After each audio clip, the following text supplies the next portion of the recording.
Hello and welcome to or back to my channel. Today's video I am super excited for because I get to do my favorite thing ever, which is yap about books. Okay, so we are doing the March 2025 book releases. Now, there are so many book releases that go on that I am not able to share them all.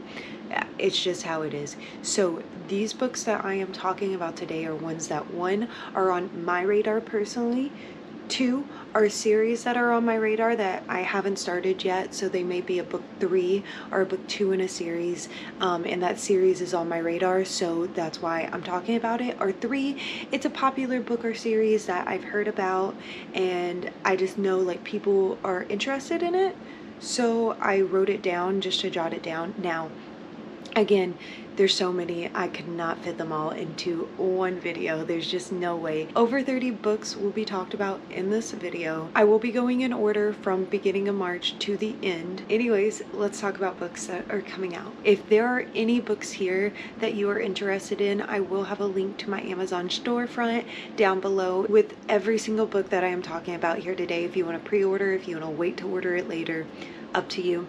That's your power. Do what you want with it. Just hoping, trying to be helpful, trying to influence you to buy books like I do. I'm a bad influence. I'm gonna tell you to buy a book. Okay, so we will start with March 1st. There is only one book being released on March 1st on my radar, and that is The Fall Risk by Abby Jimenez. This is just a short story, so kind of like a novella in a way. This one seems really cute. It looks like it's gonna be on Kindle Unlimited. Okay, let me read the description for you. It's Valentine's Day weekend and Charlotte and Seth are not looking for romance. Armed with emotional support bear spray, Charlotte is in self-imposed isolation and are on guard from men. Having a stalker can do that to a person's nerves. Just across the hall and giving off woodsy vibes is Seth, a recently divorced arborist. I think that's how you say it. As in today, recently, heights he's fine with, trust not so much. But when disaster traps them one flight up and no way down, an outrageously precautious predicament forces a tree-loving guy and a rattled girl next door to embrace their captivity. Soon their defenses are breaking away. Considering how close they both are to the edge, Charlotte and Seth could be in danger of falling in love. This just seems like a cute thing. I read a novella from the Valentine's Day novella series that Amazon did, the Not So Me Improbable Cute or something like that, and Abby Jimenez wrote something in that, and so I have read her writing before and I did like her writing, so I'm excited for this. Next up we have March 4th, and I already know people are foaming out of the mouth for this day to come. And here's why. Wild Side by Elsie Silver. Okay, this is book 3 to the Rose Hill series, and these are all like single parent books. I have not started this series yet. I am still on the Chestnut Spring series, so for me, I just don't know anything about this series. It says she's always dreamed of her wedding day, and those dreams never included saying I do to a man she hates. But when Tabitha's nephew's guardianship is contested, she decides she'll do whatever it takes to keep him in Rose Hill, even if it means marrying the enemy. Reese, a man who is secretive, broody, and completely infuriating. A man whose work takes him away for weeks on end and brings him back covered in mysterious bruises. One he won't talk about. In fact, Tabitha and Reese barely talk at all, which would be fine except when he's not talking, he's staring. And the way he looks at her is borderline indecent. Ooh. But living under the same roof is a dangerous temptation. Tabitha swore she would never forgive him, but that was before she knew the man behind the mask, the one who's fierce and protective, the one who's gentle and patient, the one who shows up for her and her nephew when they need him most. He's not at all who she thought he was, and that makes hating her husband so much harder and loving him just a little too easy. So we kind of have like hate to love, marriage of convenience, and a guardianship trope. Cute. Next coming out, and this one is one I am honestly really excited for. This is called Promise Me Sunshine by Kara Bastone, I think is how you say it. I could be wrong. I'm sorry if I am. This is about grief and loss, of course, so if you're not comfortable with that, I wouldn't read this. So it says, Linny's a bit of a mess at the moment ever since cancer stole away her best friend. She has been completely lost. She's avoiding her concerned parents, the apartment she shared with her best friend, and the ever live again list of things she promised to do to survive her grief.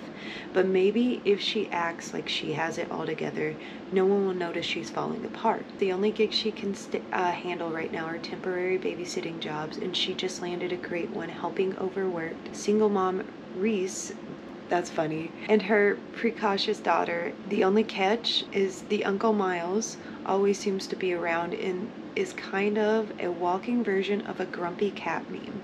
Worse, he seems to be able to see right through her. So then surprisingly, Miles knows a lot about grief and offers Linny a proposition. He'll help her complete everything on her live again list if she'll help him connect with his niece and overcome his complicated relationship with Reese as well. Linny doubts anything can fill the void her best friend has left behind, but between late night ferry rides, midnight ramen, and a well-placed shoulder whenever she needs, Miles just won't stop showing up for her. Turns out sometimes your life has to end to find a new beginning. I really think this is going to be a good book. I think it's going to be great. I think it's going to be phenomenal.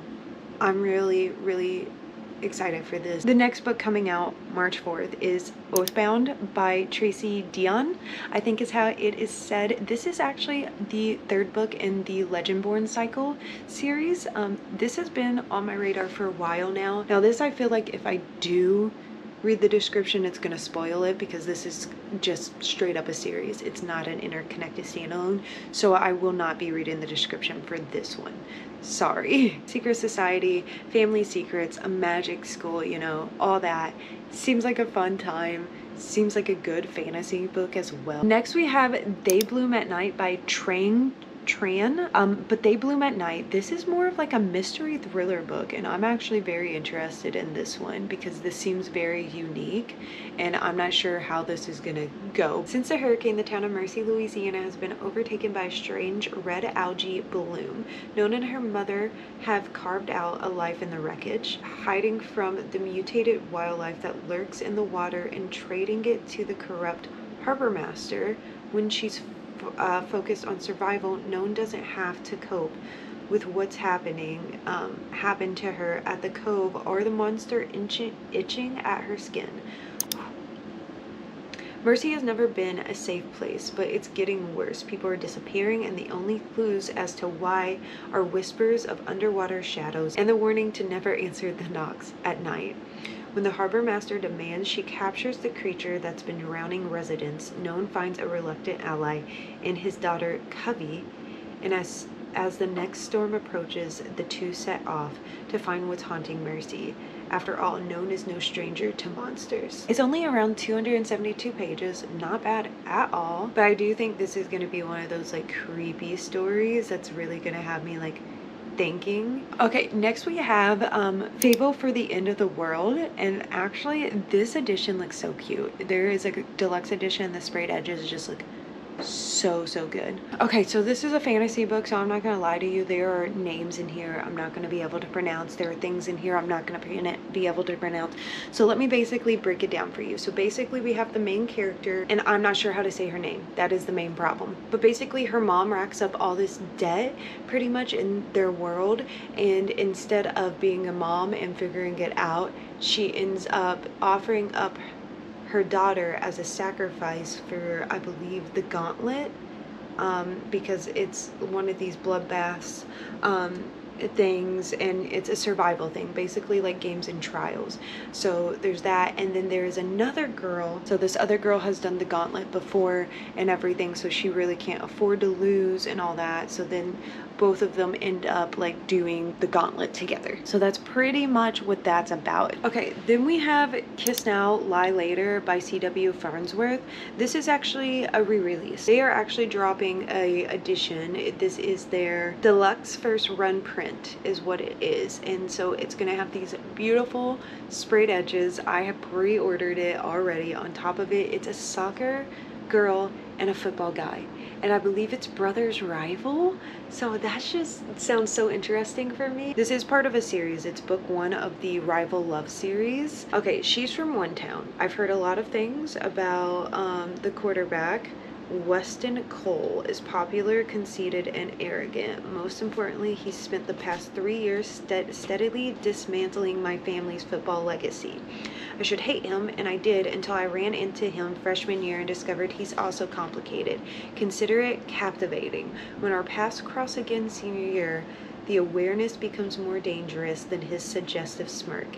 Hating him was easy before I knew him, and he's from the other. No girl in Glenmount is more untouchable than Maeve Stevens.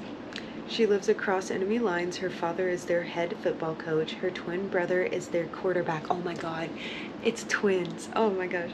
But one conversation with her makes me forget about the bitter decade-long rivalry between our two towns. Makes me forget there's a team of guys relying on me to lead them to another victory. A few forbidden kisses, and there's only one thing I want to fight for. Her. Forbidden romance, brother's rival. Oh my gosh, and it's a sports romance. Sign me up. I can't believe this is out and I haven't read it yet. Okay, next we have While We're Young by K.L. Walter. This one is actually coming out with beautiful sprayed edges. I remember this description of this book because I was looking at these last night, but basically they're in, I think, their senior year of school. Yeah, they're in their senior year of school and graduation is approaching fast. So instead of panicking like I would do, she decides to take a trip, and she brings 2 of her best friends, but I guess the best friends used to date and everything, so this is like tangled relationship because I think the main female character starts falling for one of them. I don't know which one clearly, and so it's like, oh, what do we do, you know, kind of thing. So it's messy. I think it's gonna be messy, but I think this is like a cute YA book. Usually K.L. Walter's stuff is. Okay, the next one coming out on March 4th is Solving for the Unknown, and I'm really excited about this one. It says, to his friends back home, he's calm and collected and a lovable oddball who nurses an obsession with forensic science. He's relieved to head off to UC Davis and escape from being in the middle of his bickering immigrant parents. Yet on campus, with the school year unfolding at an overwhelming pace, he struggles to belong and to keep his depression hidden. Understandable. Now it says she is a biology major and the eldest daughter who has never trod far off the beaten path. She has everything: good grades, a solid group of friends, and a smart, ambitious boyfriend who's the son of a well-connected university board member, but their busy schedule as well as their interests no longer align. Determined to close the distance, she and her boyfriend both apply to a school-run clinic for underserved communities, but will that save or expose the gaps in their relationship? When a clumsy accident brings them together, meaning the main male character and main female character, they bond over their shared hometown and similar history, and their orbits grow smaller as their friends collide. The more time they spend with each other and support each other mentally and emotionally, the more their friendship shifts into something else. So this is kind of going to be like a friends to lovers, you know, strangers to friends to lovers. And I love that. I read my first friends to lovers book actually like 2 months ago by Emily Henry, and it was so cute, and it opened up a new trope that I'm like, wow, maybe I do like this. Then we have You Killed Me by John Mars. This just seems so interesting, honestly. It says 3 women, 3 secrets, who will make it out alive. November 5th, and a woman awakens to a nightmare. Bound and gagged, she lies trapped in the heart of a towering bonfire. As the smoke thickens, panic sets in. She's moments away from being engulfed in flames. How did it come to this? Rewind 11 months. A faded TV star and her long-suffering friend Anna watch a glamorous live and her flawless family move into their street. The 3 women soon fabricate the perfect, pretentious of friendships, but each harbor her own deadly secret, and newcomer Liv senses something is terribly wrong beneath the polished exterior. This is like one of the mystery thriller books that I'm like, ooh, this sounds like it's gonna be really good. And I really like the cover for this. The cover just really caught my attention. Then we have We Were Warned by Chelsea. I don't know how to say that last name. I'm not gonna lie. This one says, all her life, Eden has heard the lore about the abandoned beach resort at the edge of town. Ever since the notorious murder there, anyone who sets foot on the property is cursed to die. It's more than just a story. Over the years, 2 high school students who dared to explore the ruins of Fairport Village were killed there. Ooh. Eden is no stranger to having endured a family scandal that's made her a target at school, so when she reluctantly attends an overnight party at the ruin, she's on edge, not because of some legend, but because the clique that has made her life hell for years is there too, including Caleb Durham, the worst of them all. Yet out of all the things Eden expected to happen that night, finding another student dead at Fairport Village wasn't one of them. Though the dead is ruled an accident, Eden knows she saw something suspicious at the ruins, and Caleb and her other longtime tormentors did too. Now they're all being followed by a deadly stranger, and to save themselves they must work together to uncover the truth about Fairport Village. This sounds so good. I'm saving this right now on my never-ending TBR to purchase. I read the description, like I looked over it briefly. I was like, yeah, this really looks like something I'd be interested in. Now I just read it in detail and I'm like, yes, sign me up for that. Now we have March 6th, Quitting the Quarterback, coming out by Lisa Suzanne. This is actually book 4 out of 5 in the Nash Brothers series. I went to Vegas to celebrate my divorce, and the pro football star was there celebrating his new contract. I heard someone call his name, and I wasn't about to miss my chance to get with the man my ex had idolized. I didn't find out until long after a sizzling night filled with fingertips dragging along skin and breathless whispers that it was a case of mistaken identity. I never thought I'd see him again, but then he walks into my office. I'm working hard to rebuild myself as a financial independent single mother when my eyes lift to the VIP client my boss warned me about. Yeah, okay. Then we have Never Been Worse by Morgan Elizabeth. This is actually book 3 out of the Evergreen Park series. I haven't picked up a Morgan Elizabeth book yet. I want to read the first book in this series because everyone seemed to love it. It's Passenger Princess, but it says Harper Abbott's reputation has never been worse. The one time she tries to be spontaneous ends with her and her 2 best friends getting arrested for a prank gone wrong. Now her cheating ex and his new girlfriend are on a mission to ruin her career as a fashion designer. Wes Holden, guitarist for Atlas Oaks, was pleasantly surprised to find out the charity date he was wrangled into was won by Harper, the woman he'd been quietly into for years. When he hears about the trouble she's facing, he has the perfect solution. They should get married. His band needs a distraction in the media, and he could help her designs get more exposure.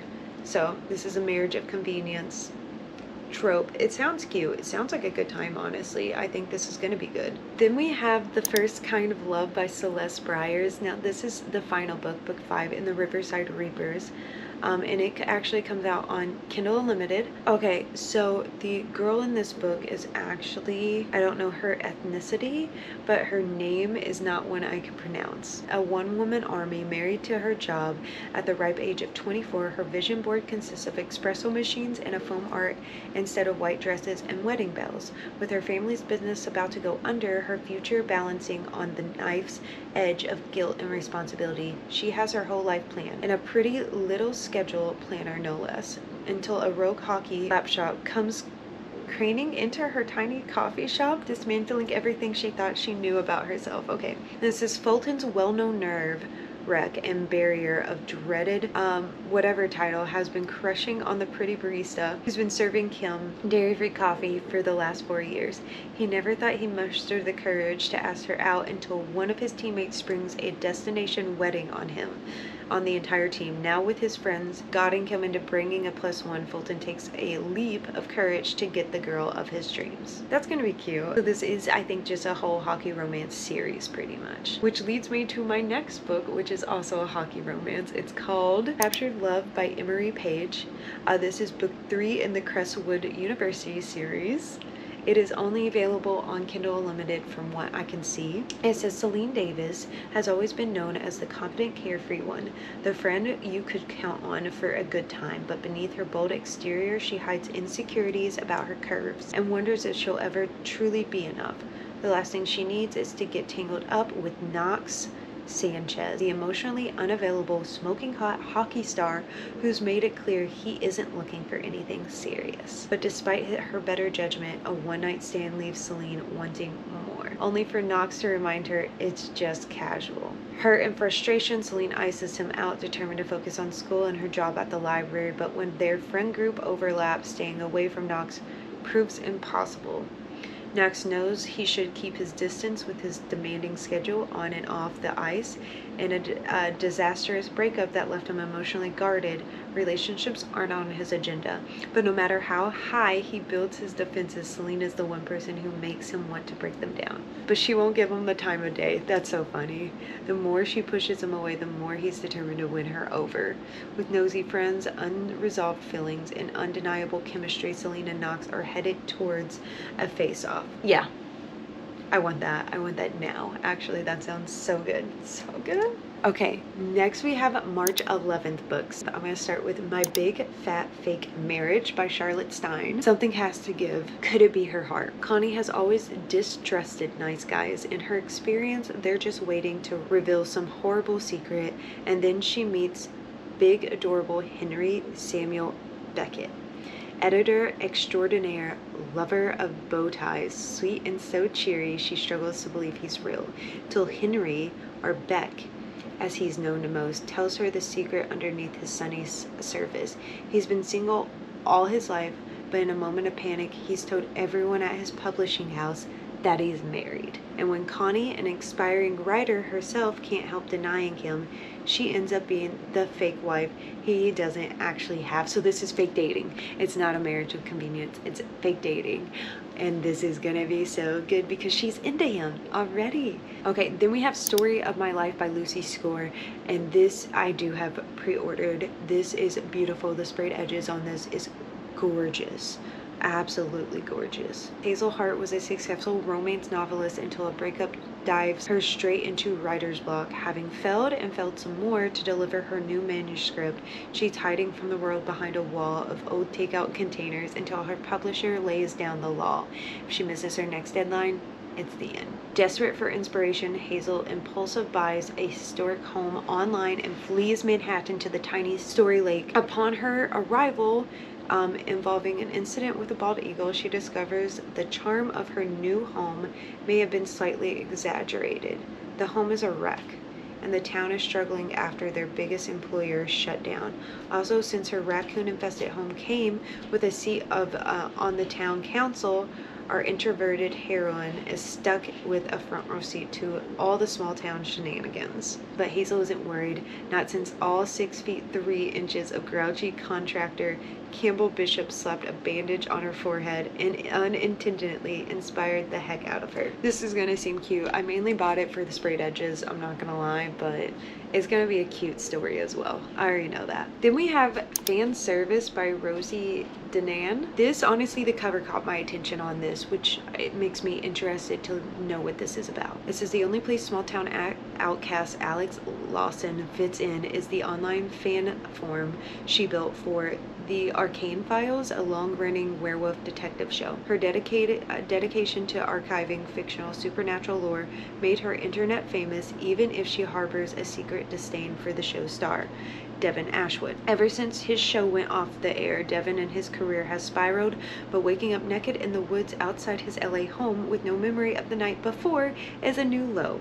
It must have been a coincidence that the once-in-a-century wolf-blood moon crested that night. The claws, fang, and howling are a little more difficult to explain away. Desperate for answer, Devin finds Alex, the closest thing to an expert that exists. If only he could convince her to stop hating his guts long enough to help. So this is probably going to be enemies to lovers, and it sounds kind of supernaturally as well. Hopefully, maybe. I'm interested. You have my attention. Okay, next I have Merit by Devoney Perry. Devoney Perry is one that I've heard about a lot of. I'm pretty sure this is a football romance, and it is part of the Treasure State Wildcat series. It looks like it is book 4 in that series. So my guess is they're probably interconnected standalones, but this is a small town romance, enemies to lovers, football, like I said. The world loves Maverick Houston. Me, I've hated him since we were 10. It's not exactly easy to escape your childhood nemesis when your parents are best friends who live on the same block. Through countless vacations, parties, and holidays, Maverick and I have spent the past decade trading insults until that family dinner when his mother tells us she's dying. When she asks us to forget the past and start fresh, that's how I found myself on a date with the Treasure State Wildcats football star. The campus playboy, the boy I kissed when I was 3, the man who is the bane of my existence. Interesting. What a way for that to work out. Whoa. Way to like throw it for a loop right in the description, right? Then we have Make You Mine. This is actually, I think, already out, but they're reprinting them with these gorgeous sprayed edges. This is a firefighter romance, which is something different. It says a sexy firefighter, a younger nanny. The heat between them could burn down a small country. He doesn't believe in forever, and she won't settle for anything less. Jace King is a smoking hot firefighter, a single dad, and my new boss. He's also the most beautiful man I've ever laid eyes on. It's subtly fine to secretly crush on the guy you nanny for, right? Right. Did I mention that he's also a decade older than me, works with my dad, and he's a close family friend? If you looked up off limits in the dictionary, you find an 8x10 photo of my sexy boss. Yes, sign me up. Oh my gosh, wait, definitely sign me up for that. Oh my gosh, wait. Okay, on March 13th, which is the only one coming out that day, it's If You Love Me by Helena Hunting. I'm actually in the middle of this series right now. It is book 4 to the series. I believe they are all interconnected standalones, but they are all hockey romances. Our new assistant coach is a gorgeous brunette and also my former 2-night stand. What started as the best weekend of my life turned into the worst when I woke up to an empty hotel room, no note, gone. 3 years later, she's back more beautiful than ever. It's my last season in the pros. I don't need a distraction. And Alexandria is proving to be one. She's hockey obsessed, smart, driven, sexy as hell when schooling those boys on the ice and raising her younger sister on her own. I should be able to keep my distance, but management keeps throwing us together, asking me to mentor her. The closer we get, the harder it is to ignore the chemistry between us. They always sound good. They sound so, so good. Now we move on to the most important week of my life, okay? March 18th, okay? Do not disturb. Do not message me. Do not contact me. Do not call me. Do not nothing, okay? Okay, great talk. Do you know what we get on March 18th? We get Sunrise on the Reaping. Yes, we get Haymitch's story from the Hunger Games. I am ready for it. I have it pre-ordered and I'm going to literally cry if it is not here at my doorstep when I get home from work. So this is, I'm not even going to read the description. This is Haymitch's story. We are at the 50th Hunger Games. We are getting, it's so cool. It's so, so cool. So from what I've heard, just like in the first Hunger Games book, we are starting on Reaping Day. So it's kind of just Haymitch's version of this. And so I'm so excited to learn, because we did learn in the second book, Catching Fire, we did learn like how Haymitch won and the consequences of it. But it's still the fact that like living it through him and everything, and that's what I love. I love the Hunger Games so much. I actually did a reread of this series last year leading up to this. I'm ready. I kid you not, Suzanne Collins could literally write a book for every single Hunger Games and I would purchase them all and read them all.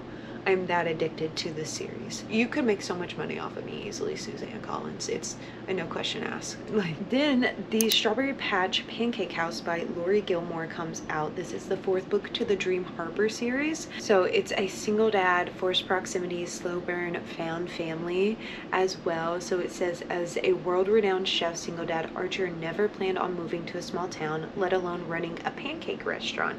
But Dream Harbor needs a new chef and Archer needs a community Sophie to help raise his daughter Olive. Iris has never managed to hold down a job for more than a few months, so when it's suggested that Archer is looking for a live-in nanny, she almost runs in the opposite direction. Now Iris finds herself in a whole new world, one where her gorgeous new boss lives right across the hall and looks to cook topless. Keeping everything strictly professional should be easy, right? So another nanny trope.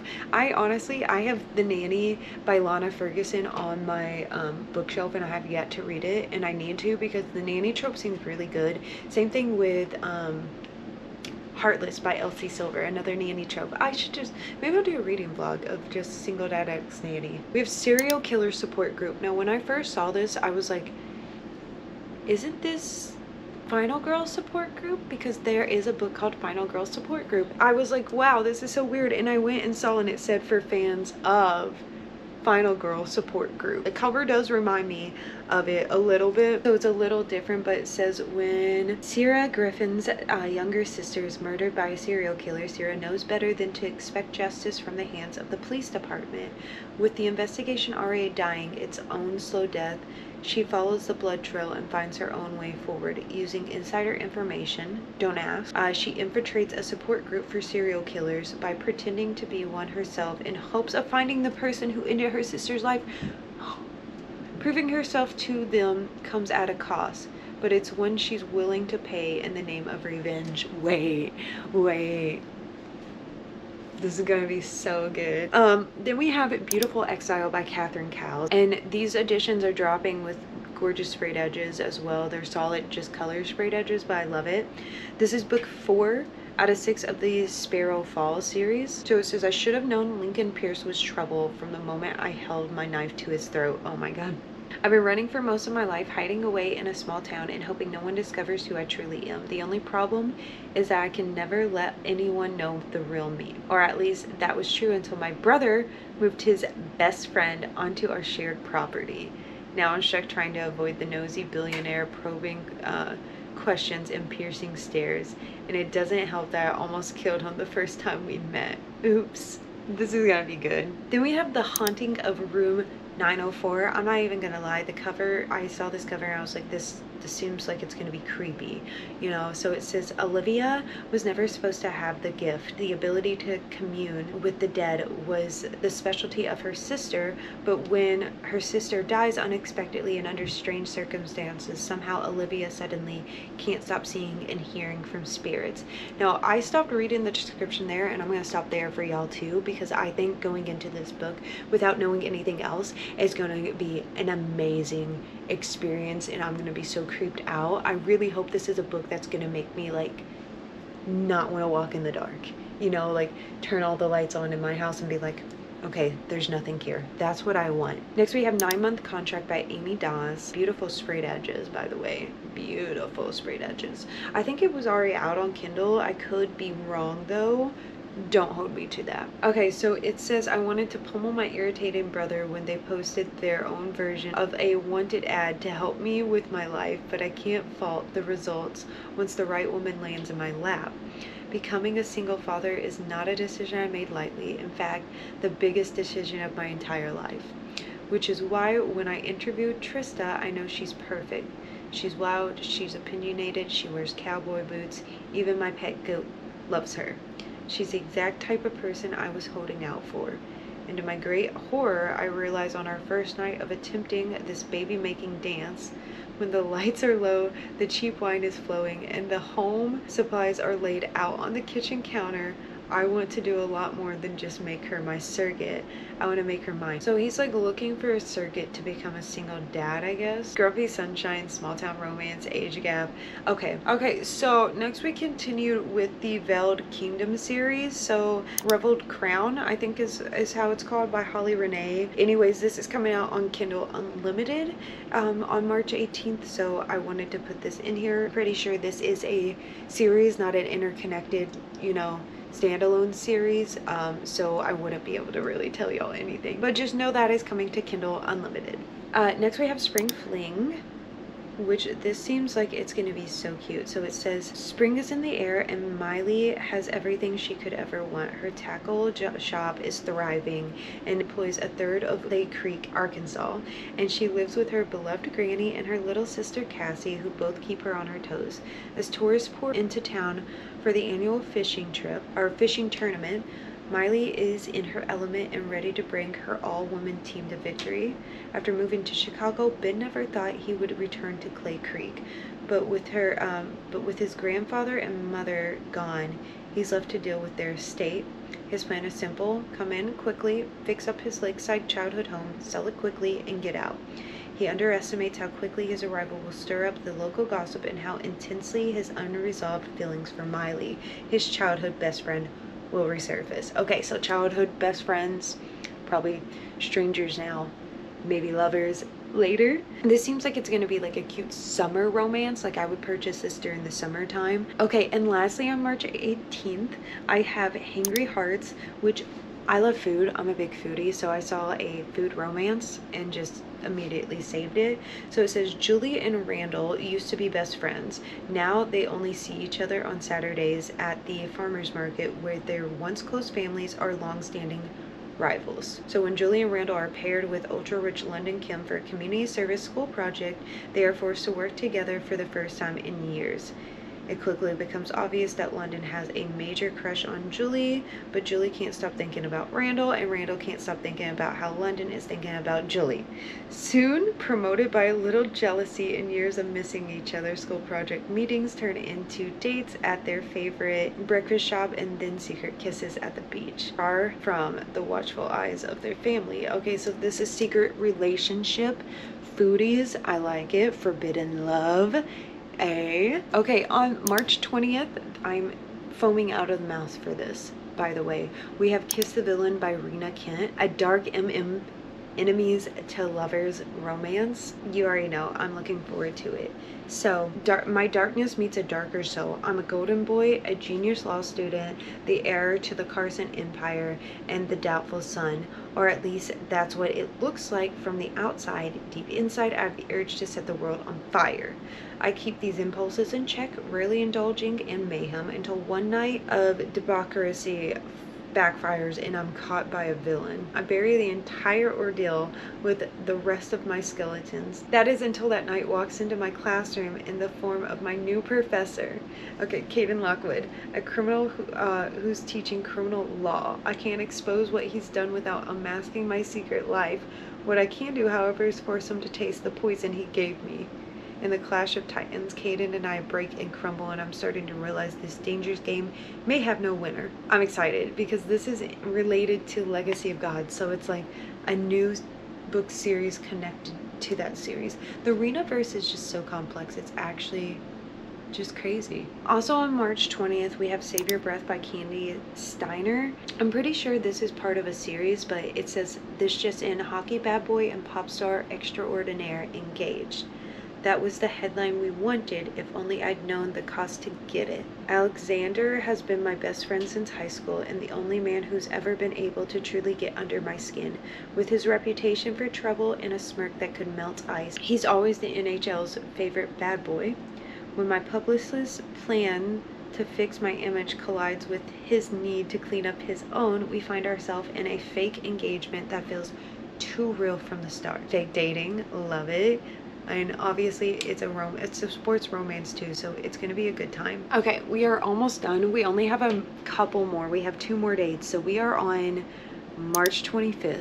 So we have Summer in the City by Alex Astor.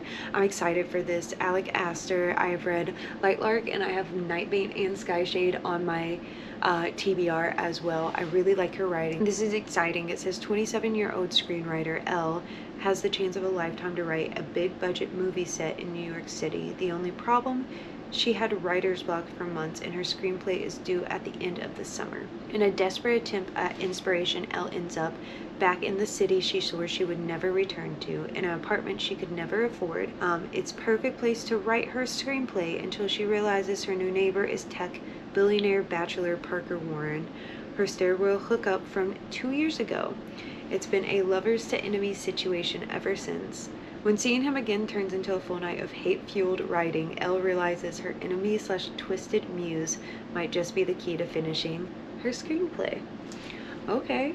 So using him as inspiration, I see you, girl. I think it's probably going to be a Grumpy Sunshine too. I hope so. Next we have God of War by Rena Kent. Now this is already out and everything, but they are being republished with these new covers and with the sprayed edges. And as you can see down here, I have every single one but God of War. So this is the last one. It is pre-ordered and it will complete my collection of having the hardbacks and the sprayed edges. We have Slaying the Vampire Conqueror. This is by Carissa Broadbent. So basically in this one, it says she was commanded to kill him with a single strike to the heart. She didn't expect her own to betray her. So basically this girl, by the goddess of fate, pretty much was changed from street rat to like a trained killer. And then when this vampire conqueror shows up on the land, she is instructed to infiltrate the army, to get close to him, get his trust, and then to kill him. So this is going to be one of those enemies to lovers high fantasy books, because one, I can tell you it's high fantasy because I cannot read some of these words in the description even. I think this is going to be good. Then I have My Demon Hunter.